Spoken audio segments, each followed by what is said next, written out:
Minuras desta semana, você vai conhecer mais um sebo que guarda verdadeiras raridades em seu acervo. No encontro com o autor, você vai ver uma conversa com o escritor e advogado Marcos Dessoni. Ele vem a um programa falar sobre seu livro Histórias de um Superconsumidor. O Iluminuras desta semana está imperdível e eu espero por você. Até lá! Hoje, no encontro com o autor, eu vou conversar com o escritor e advogado Marcos Dessoni. Ele está aqui para falar sobre seu livro, Histórias de um Superconsumidor. Olá, Marcos, muito obrigada pela presença. Prazer é meu, obrigado pelo convite. Marcos, eu gostaria que você começasse falando sobre sua motivação para escrever essa obra.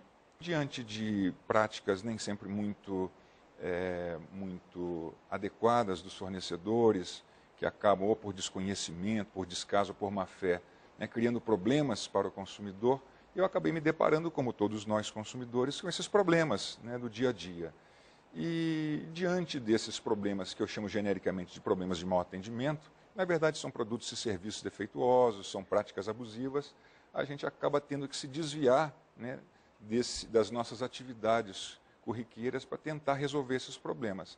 E eu acabei descobrindo formas criativas, por vezes até inusitadas, para resolver esses problemas, para evitar justamente sobrecarregar o PROCON, sobrecarregar o Poder Judiciário, que já estão em demasia sobrecarregados, E então essas histórias são fruto dessas experiências, como um consumidor consciente, exigente, e que, enfim, achou essas formas alternativas de resolver seus próprios problemas, Então, falando sobre essas histórias, não é? São 35.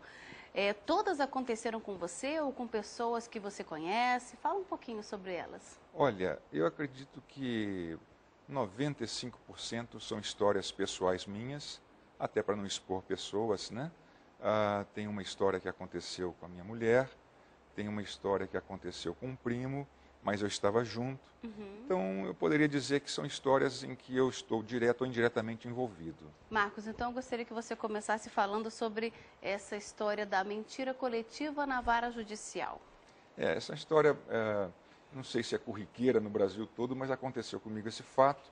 Eu cheguei certo dia a uma vara judicial para despachar, salvo engano, uma liminar, e as pessoas já me conheciam no cartório e sabiam para que eu estava ali, E, enfim, cheguei junto com outros advogados naquela confusão, 10, 15 minutos, tentei entrar pela porta que dá acesso direto à sala do juiz e à sala de audiências, não consegui, me disseram que essa porta estava quebrada, e ali fiquei aguardando o juiz, porque eu tinha mais tempo do que os outros colegas advogados, esperei cerca de 15, 10, 20, 30 minutos, quando chegou a 50 minutos de espera aproximadamente, eu percebi que alguma coisa estava errada, porque eles me disseram que a porta estava quebrada e que as pessoas estavam entrando e saindo por dentro do cartório, onde eu estava aguardando.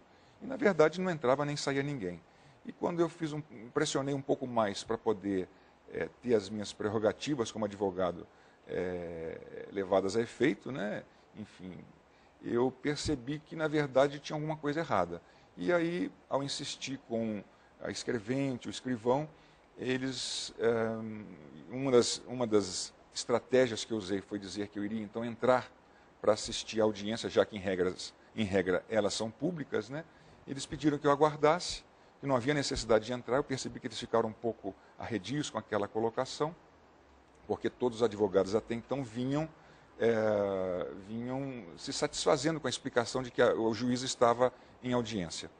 E eu sei que após cerca de 50 minutos, como disse, pela minha insistência em aguardar de forma civilizada e educada, o escrivão trouxe os processos e, ao trazer os processos com o despacho que eu precisava, eu indaguei a ele o que estava acontecendo, porque eu não havia visto ninguém, nem advogados, nem partes, entrar e sair por dentro do cartório onde eu estava postado, E ele me disse que, na verdade, a porta ao lado pela qual eu havia tentado entrar, na verdade, não estava quebrada assim, haviam perdido a chave, e que, enquanto eu estava ali dentro, eu deixei de ver que as pessoas entraram e saíram porque eles haviam encontrado a chave. Ela estava havia uma chave perdida que ela havia sido encontrada.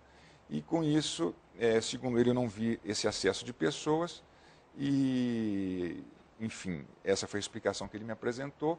O processo foi despachado em função, possivelmente, da minha insistência, e eu só não contei para ele que do lado de fora havia ficado um colega advogado vigiando a outra porta, e que nessa porta me garantiu o colega de que ninguém, absolutamente ninguém, entrou nem saiu. Então, a conclusão que eu chego é que esse juiz específico, naquele momento, talvez por alguma razão pessoal, ao invés de despachar os processos, ele estava tentando despachar os advogados. Essa é a conclusão que eu cheguei nessa história. Bom, e como esses problemas, infelizmente, são corriqueiros, alguns aconteceram até depois da publicação do livro, mas vale a pena a gente contar um pouquinho dessa história, não é? A gente pode falar então no próximo bloco? Claro que sim.